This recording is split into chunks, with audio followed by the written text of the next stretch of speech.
नमस्ते प्यारे बच्चों, आशा है कि आप सभी खुश होंगे। चलिए आज हम पढ़ते हैं हमारी जो वर्कशीट आई है 2 अगस्त 2021 की, उसको देखते हैं हमें क्या करना है। तो जैसा कि हमें दिख रहा है ये हमारी संज्ञा के भेद के ऊपर वर्कशीट दी गई है, तो हम इसको शुरू करते हैं। हम पढ़ चुके हैं कि कक्षा न किसी व्यक्ति, वस्तु, स्थान या भाव के नाम को संज्ञा कहते हैं। तो ये हमें पिछली वर्कशीट में हमने सीखा भी था, किसी व्यक्ति, वस्तु या स्थान के व्यक्ति, वस्तु, स्थान या भाव के नाम को हम संज्ञा कहते हैं। तो आज हमें क्या पढ़ना है? आज हमें पढ़ना है संज्ञा के भेद कितने हैं। तो सभी बच्चे ध्यान से देखेंगे। संज्ञा के सिर्फ 3 भेद हैं। एक है व्यक्तिवाचक संज्ञा, दूसरा है जातिवाचक संज्ञा, तीसरा है भाववाचक संज्ञा। और व्यक्तिवाचक संज्ञा के क्या उदाहरण हैं ये हमें दिखाई दे रहा है, जैसे मीना, दीपक, दिल्ली, यानी कि किसी भी व्यक्ति, वस्तु, स्थान आदि के नाम को जो है व्यक्तिवाचक संज्ञा हम कहते हैं। अब अगला देखिए जातिवाचक संज्ञा। इसके उदाहरण है कक्षा, शहर या बादल। अब इसमें शहर का नाम अगर दिल्ली होता तो ये हमारी व्यक्तिवाचक संज्ञा होती, देखिए जैसे यहाँ पे दिया गया है। या फिर शहर का कुछ भी नाम हो, जैसे दिल्ली, मुंबई, चेन्नई, कोलकाता, जो भी नाम हो, तो उनको हम सिर्फ व्यक्तिवाचक संज्ञा में रखते हैं। बाकी जो भी हमने देखा कि ये सारे मिला के क्या हैं, एक शहर हैं, तो शहर को हम एक जाति की, जैसे शहर को हम एक जाति कह सकते हैं। ऐसे ही बादल, कैसा बादल भी ये बता सकते हैं, जैसे काला बादल और या फिर बरसात वाला बादल। ये सारे जो हैं जातिवाचक, ये जो व्यक्तिवाचक संज्ञा में होंगे। लेकिन जैसे ये हैं हमारे बादल, सिर्फ बादल हमारे बहुत सारे होते हैं, ये किसी एक जाति को दिखाते हैं, तो ये हमारा जातिवाचक संज्ञा है। ऐसे ही कक्षा भी एक जातिवाचक संज्ञा है, जैसे कक्षा 4 एक व्यक्तिवाचक संज्ञा है, लेकिन कक्षा एक हमारा जातिवाचक संज्ञा है। ऐसे ही भाव का तो हमारे लिए बहुत आसान होता है, क्योंकि भाव क्या होता है, जैसे गुस्सा हो, मेहनत हो, बुराई हो, इन चीज़ों को हम देख नहीं सकते। जैसे बुराई को देख सकते हैं हम? नहीं देख सकते। मेहनत को देख सकते हैं हम? नहीं देख सकते। इनका सिर्फ एक आगे चल के हमें पता चलता है कि ये काम हुआ है, लेकिन ये सारे क्या हैं? मेहनत, गुस्सा, बुराई, प्यार या फिर कुछ भी हैं, ये सारे जो हैं हमारे भाव हैं। ठीक है, तो चलिए बच्चों, इसी पे कुछ क्वेश्चन दे रखे हैं, हम उनको देखते हैं। क्वेश्चन नंबर 1 है इसका, नीचे दिए गए शब्दों में व्यक्तिवाचक, जातिवाचक और भाववाचक संज्ञा छांटकर अलग अलग पत्र पेटी में लिखिए। तो देखिए ये हमारे पास ये दे रखे हैं, इनको हमें छांटकर जो है ये पत्र पेटी, ये लेटर हैं, इन लेटरों को हमें जिस भी संज्ञा का वो लेटर है, यानी कि जिस भी संज्ञा का वो पत्र है, उसको उसमें डालना है। जैसे हिमालय क्या है? हिमालय एक व्यक्तिवाचक संज्ञा है, तो इसको हम व्यक्तिवाचक संज्ञा में डाल देंगे। ठीक है। ऐसे ही बुढ़ापा क्या है, नेहा क्या है, अध्यापक क्या है, मिठास क्या है, मछली क्या है, इन सभी को हमें इनके लेटर बॉक्स में, यानी कि पत्र पेटिका में डालना है। ठीक है, तो आशा करते हैं सभी को समझ में आया होगा ये। अब आगे देखते हैं प्रश्न नंबर 2। संकेत पेटी में दिए गए संज्ञा शब्दों की सहायता से रिक्त स्थान भरिए और उनके प्रकार भी लिखिए। तो देखो ये यहाँ पे संकेत पेटी है, इसमें कुछ शब्द दिए गए हैं, उनको छांट के हमें लिखना है। जैसे हमारे लिए करके दिखाया गया है, भारत की राजधानी दिल्ली है, तो दिल्ली क्या है? एक व्यक्तिवाचक संज्ञा है, तो ये इन्होंने दिखाया भी है। तो दिल्ली एक व्यक्तिवाचक संज्ञा है और दिल्ली यहाँ आया है और दिल्ली इसमें ये रहा, तो यहाँ से संकेत लेके हमें इनको पूरा करना है। ऐसे ही आकाश में क्या पक्षी उड़ रहे हैं, तो ये हमें बताना है पक्षी कौन सी संज्ञा है, संज्ञा का कौन सा भेद है। ऐसे ही डैश खाली जगह अच्छा गाना गाता है, तो ये भी बता सकते हैं हम कौन।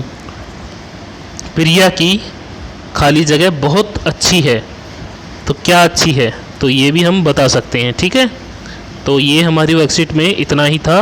और ये जो हम पीछे की वर्कशीट की तरह करते आ रहे हैं, आओ बातचीत करें। प्यारे बच्चों, साथ में दिए गए चित्र को ध्यान से देखिए और बताइए कि चित्र में आपको क्या क्या दिख रहा है। अनुमान लगाइए कि ये दोनों आदमी आपस में क्या बात कर रहे होंगे।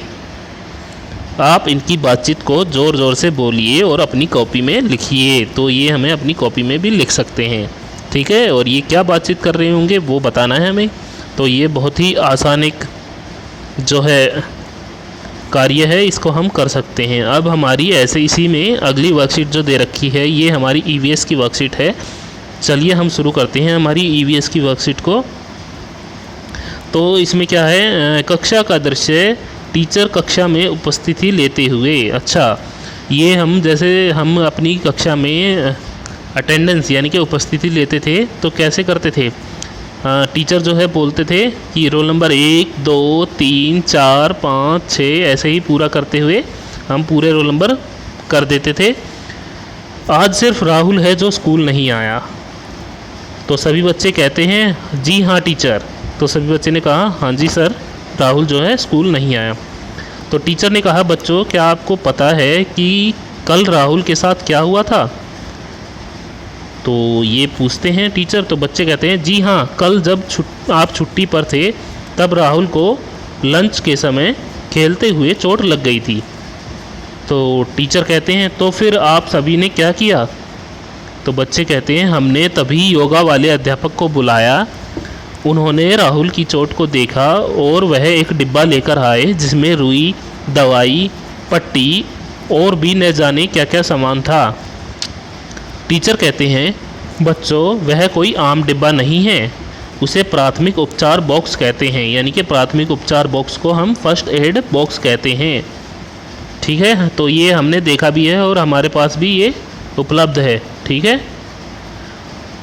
तो अगर किसी को चोट लग जाती है तो डॉक्टर के पास ले जाने से पहले प्राथमिक उपचार बॉक्स की सहायता से घायल व्यक्ति का इलाज किया जाता है, ठीक है। तो ये किस काम आता है, जब किसी बच्चे को या किसी को भी चोट लग जाती है तो डॉक्टर के पास ले जाने से पहले ये हमें इस्तेमाल करना होता है, ताकि बच्चे जिसको भी जो घायल हुआ है व्यक्ति, उसको ज़्यादा खून ना बहे या ज़्यादा कोई दिक्कत ना हो, इसलिए। तो बच्चों, आपने अभी ऊपर दिए गए संवाद से प्राथमिक उपचार बॉक्स की उपयोगिता के बारे में जाना। आइए अब जानते हैं कि प्राथमिक उपचार बॉक्स में क्या क्या सामान होता है। तो ये अब हमें पता करना है क्या क्या सामान होता है। नीचे आपको कुछ प्राथमिक उपचार के सामान के चित्र दर्शाए गए हैं।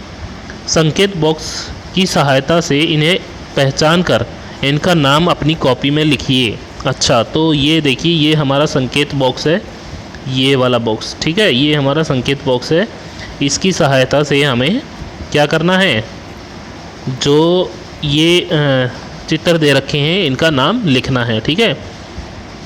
तो जैसा हम देख पा रहे हैं, सबसे पहले रुई को इंग्लिश में कहते हैं कॉटन, गरम पट्टी, क्रीपी, बैंडेज, तो थर्मामीटर, कैंची, सीजर्स, एंटीसेप्टिक लोशन। तो एंटीसेप्टिक लोशन को हिंदी में भी एंटीसेप्टिक लोशन ही कहते हैं। तो ये इनमें से हमें पता चल जाएगा कि कौन सी कैंची है, कौन सी बैंडेज है और कौन सा लोशन है, कौन सा थर्मामीटर। तो थर्मामीटर तो सबने देखा है हमने, तो ये जो है हमारा थर्मामीटर है, ठीक है। तो ये इन सभी के नाम और इनका चित्र भी हम चाहे तो बना सकते हैं, ठीक है। अपनी कॉपी में एक एक का चित्र भी बना सकते हैं, ठीक है सभी बच्चे। तो प्रश्न नंबर 2 देखते हैं। बच्चों, नीचे दिए गए प्राथमिक उपचार से संबंधित सामान का उपयोग किस प्रकार किया जाता है? संकेत बॉक्स की सहायता से पहचान कर अपनी कॉपी में लिखिए। तो देखो इनका उपयोग कैसे किया जाता है। तो संकेत बॉक्स हमारा ये है, तो हमें बताना है कि ये कौन सी चीज़ के बारे में बता रहे हैं, ठीक है। तो देखते हैं क्या है ये। इसका उपयोग त्वचा पर से कीटाणु को हटाने के लिए किया जाता है। तो ये कौन सी चीज़ है? तो ये हमारा ये वाला है, जिसका उपयोग हम त्वचा पर से किसी भी चीज़, वो जो कीटाणु हैं उनको हटाने के लिए ये प्रयोग में करते हैं। तो इसका नाम क्या है? एंटीसेप्टिक लोशन, ठीक है। तो ये हमें पता ही चल गया। अब आगे देखते हैं इसमें क्या है।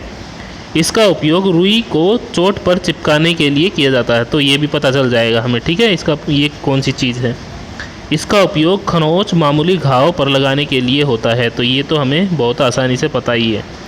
इसका उपयोग चोट या मोच वाले स्थान पर बांधने के लिए किया जाता है। तो ये भी हमें दिख रहा है कि ये क्या चीज़ है। ठीक है, तो बच्चों के लिए एक एक्टिविटी है, घर में उपलब्ध सामान की सहायता से प्राथमिक उपचार बॉक्स बनाएं और अपने टीचर के साथ साझा करें। तो सभी बच्चों को जो आपके पास चीज़ें उपलब्ध हैं, सिर्फ उन्हीं से आपको प्राथमिक उपचार बॉक्स बनाना है और अपनी फ़ोटो लेकर उसकी ग्रुप में भेजनी है। तो ठीक है, और सभी बच्चे अपना ध्यान रखें। ठीक है, और धन्यवाद सभी बच्चों का ये वीडियो देखने के लिए।